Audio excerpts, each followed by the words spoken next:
And finally, I'm sitting there one day and it hit me. And I said, is Cassie supposed to die? Cassie's the teenage chess player. And the answer was like a thunderbolt. It was a big, fat, hell yeah, she's supposed to die.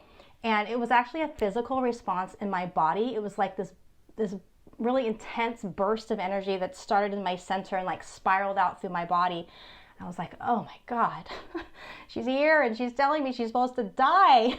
And I was really upset by this. You become attached to your characters, as you guys know, and I didn't want to kill her. So I kept asking, are you sure?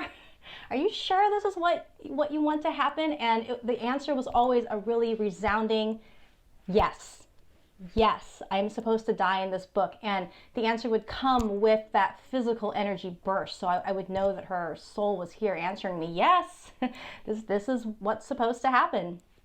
So I had a hard time with it, but I ran with it as best I could. I actually had to write her death scene 3 times to get it right because there was so much resistance in me because I didn't want to write it because I loved her so much. But I did finally get there, and I gave her a beautiful, glorious, sad death, and I cried and I cried and I cried. And I hope my readers cry as much as I do because it's really, really sad. So after I received this very sad message that Cassie was supposed to die at the end of her book, I asked why. I said, why does she have to die in this book? Because I really don't want to kill her.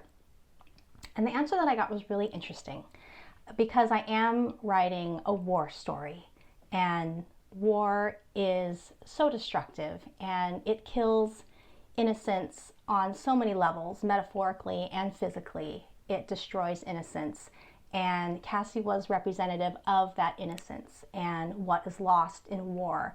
And that was one of the messages that's coming through this book that the universe wants people to receive. So that was her function, and that was what I was asked to co-create.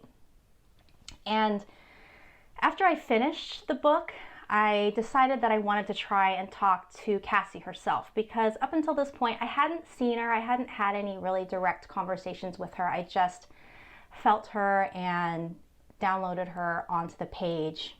And the 2 main impressions that I got were, young, innocent, teenage, and this chess element, which was so strong. She's a really good chess player. And I had a blast learning about chess for this book.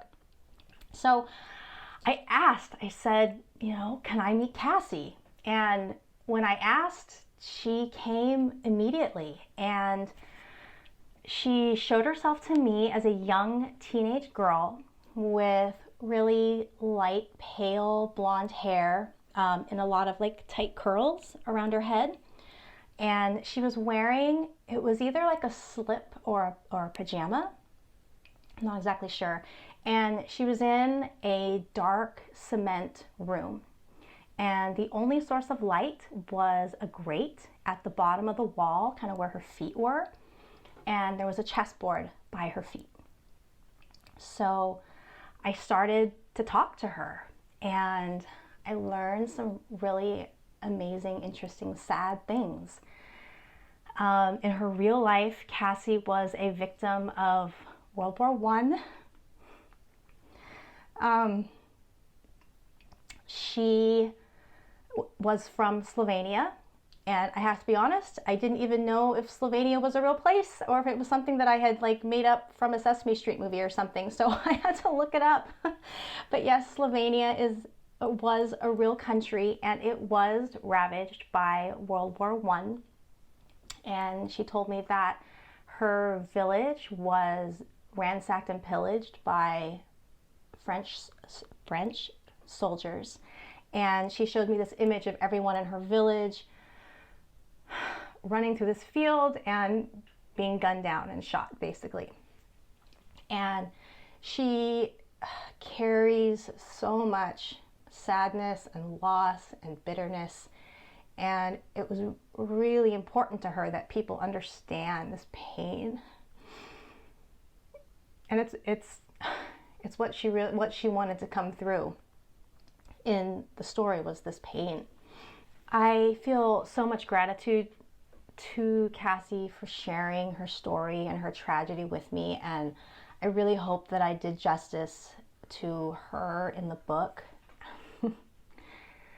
And after she shared this information, I asked her about chess because she is such a chess ace in my book, and I knew there was some connection to chess. And she showed me the chessboard. And what she told me was that she actually didn't play chess. The chess player in her family was her father, and her father was conscripted to go fight in the war. And she missed him so much, and she would often sit and play with his chess pieces. Even though she didn't know how to play chess, she would just play with his chess pieces. And that was the connection to chess that came through. So it wasn't that she was a chess player, but that the chessboard had this emotional significance in her life. So I thought that was really interesting that that was how it came out in the story.